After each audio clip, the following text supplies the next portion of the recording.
শান্তিতে নোবেল পেলেন, তিনি কি করে এই অশান্তিগুলো করছেন? নাকি নোবেল কমিটি যারা আছেন তারা এই মুহূর্তে চোখ বন্ধ করে রয়েছেন? তাদের কাছেও আমার প্রশ্ন, তারা দেখতে পাচ্ছেন না যে শান্তিতে নোবেল পেয়ে তিনি এই হাল করছেন? তিনি তো নোবেল, উনি যা কর্মকাণ্ডগুলো ওখানে ঘটাচ্ছেন বা ওনার প্রশাসন যে কর্মকাণ্ড ঘটাচ্ছে সেটা হচ্ছে নোবেল নয়, নোবেল। যখন ভারতের পতাকার অবমাননা হয় তখন কি কোনো মন্তব্য আদেও আসে তৃণমূলের পক্ষ থেকে? না, ওনারা কি করে কোথায় মন্তব্য করছেন? ওনাদের তো কোনো মন্তব্য নেই। মানে এই যে পতাকা অবমাননা হচ্ছে সেই নিয়ে তো কোনো রকম কথা তৃণমূল সরকার থেকে তো একটা মানে শব্দ খরচ করা হয়নি, তাই না? বাংলাদেশের পতাকা অবমাননা করা হয়েছে, সে নিয়ে বলা হয়েছে সম্মান জানাতে। আমি সম্মান তাকেই জানাবো যে আমাকে সম্মান জানাবে। তো ওইখানে যখন সম্মান জানাচ্ছে না, যারা সম্মান, কারণ তুমি সম্মান দিলে সম্মান পাবে, যার যার মান সম্মান তার তার কাছে। হ্যাঁ, কিন্তু এইটা তো এরা বুঝতে পারছে না। তো ওইখানে যখন অবমাননা হয়েছে তখন তো ইনি একটা শব্দ খরচ করেননি। তাহলে এটাই বোঝা যাচ্ছে যে উনি তার মানে তৃণমূল সরকার যিনি আছেন, এখানে যারা আছেন বা যিনি সুপ্রিমো, তিনি তার মানে ইউনিশ সরকারের পাশে। এই যে শুভেন্দু দা এক্ষুনি একটা কথা বললেন না, যাহাই ইউনিশ তাহাই মমতা, তো এখানে আবার কিন্তু প্রমাণ হয়ে গেল যাহাই ইউনিশ তাহাই মমতা। এখানে একটা বিষয় খুব খটকা লাগছে যে এদেশে মিডিয়া বাংলাদেশের ঘটনাকে বড় করে দেখাচ্ছে, এরকম একটা রাজনৈতিক মহলের বক্তব্য। এবং পাশাপাশি কুণাল ঘোষ যদি বলা যায়, তিনি বলছেন কলকাতায় ধর্ম খেলা, এই খেলা করে কলকাতাকে অশান্ত করছে বিজেপি। এটা বিজেপি করছে, তার মানে ওনারা বলতে চাইছেন কি যে মিডিয়া সমস্ত বিজেপি চালাচ্ছে? এটাই বলতে চাইছেন কি? মানে মিডিয়ার কি কোনো রকম স্বাধীনতাও থাকবে না এখানে? তৃণমূল সরকার ঠিক করে দেবে যে কোন মিডিয়া কি দেখাবে? এটা কি তৃণমূল সরকারের মানে গণতন্ত্রে, মানে মিডিয়া তো গণতন্ত্রের একটা চতুর্থ স্তম্ভ, তাই তো? তো সেই চতুর্থ স্তম্ভকেও কি নাড়া দিতে চাইছে নাকি যে মিডিয়া কি দেখাবে সেটা তৃণমূল সরকার ঠিক করে দেবে? খুব ভালো কথা। কিছুদিন আগে যখন বেলডাঙ্গা নিয়ে সমস্যা হয়েছিল তখন তৃণমূল সরকার চুপ করেছিল কেন?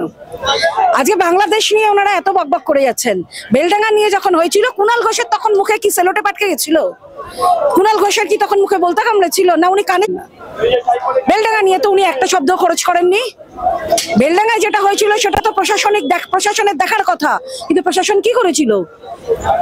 কেন করেনি প্রশাসন? সেই সময় প্রশাসন একটাও শব্দ খরচ করেনি কেন? সেই দিন বেলডাঙ্গায় কারা আক্রান্ত হয়েছিল? হিন্দু পরিবারগুলো আক্রান্ত হয়েছিল। তখন কি করেছিল তৃণমূল সরকার? কোনো কথা বলেননি না। কুণাল ঘোষ কোনো কথা বলেছেন? একটা কথা যদি আমি জিজ্ঞাসা করি, শান্তিতে নোবেল পেয়েছেন, তার দেশেই এরকম অশান্তি? এটাই তো আশ্চর্যের। মানে নোবেল কমিটির তো আমার মনে হয় ওনার থেকে নোবেলটা নিয়ে ওনার হাতে একটা কদবেল ধরিয়ে দেওয়া উচিত, এবং ওই কদবেলও পাওয়ার যোগ্য উনি আছেন কিনা বলেও আমার সন্দেহ হয়। কারণ যিনি শান্তিতে নোবেল পেলেন, তিনি কি করে এই অশান্তিগুলো করছেন? নাকি নোবেল কমিটি যারা আছেন তারা এই মুহূর্তে চোখ বন্ধ করে রয়েছেন? তাদের কাছেও আমার প্রশ্ন, তারা দেখতে পাচ্ছেন না যে শান্তিতে নোবেল পেয়ে তিনি এই হাল করছেন?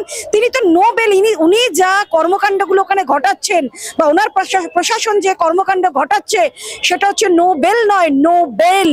মানে উনি এমনটাই মানে শাস্তি মানে অপরাধ করছেন যার কোনো বেল হওয়ার কথা নয়।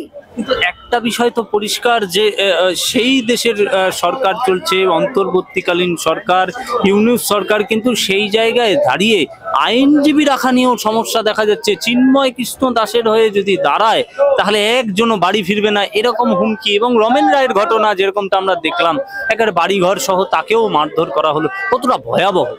ভয়াবহ মানে এইবার আমি একটা কথা বলি, এই যে তৃণমূল সরকার যে এত বকবক করছে পতাকা পোড়ানো নিয়ে, তৃণমূল সরকারের তো এই বিষয়ে কথা বলা উচিত যে আতঙ্কবাদী আজমল কাশফের জন্য ভারতবর্ষে কিন্তু উকিল প্রোভাইড করা হয়েছিল, তাই না? কিন্তু চিন্ময় কৃষ্ণ প্রভুর জন্য একটা উকিলও দাঁড়াতে চাইলেও তাদেরকে দাঁড়াতে দেওয়া হচ্ছে না। তাহলে গণতন্ত্র কোথায়?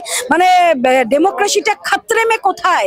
ভারতে কথায় কথায় যারা বলতো না যে তারা খাতরে মে আছে, আমি তাদের কাছেও একই প্রশ্ন করছি যে আতঙ্কবাদীর জন্য ভারত সরকার উকিল দেয়, কিন্তু একজন মহারাজের জন্য, একজন সন্ন্যাসীর জন্য বাংলাদেশ সরকার উকিল তো দিচ্ছে না, উল্টে উকিল যাতে না দাঁড়ায় তার ব্যবস্থা করছে, তাদেরকে হুমকি দেওয়া হচ্ছে যে আপনারা দাঁড়াবেন না।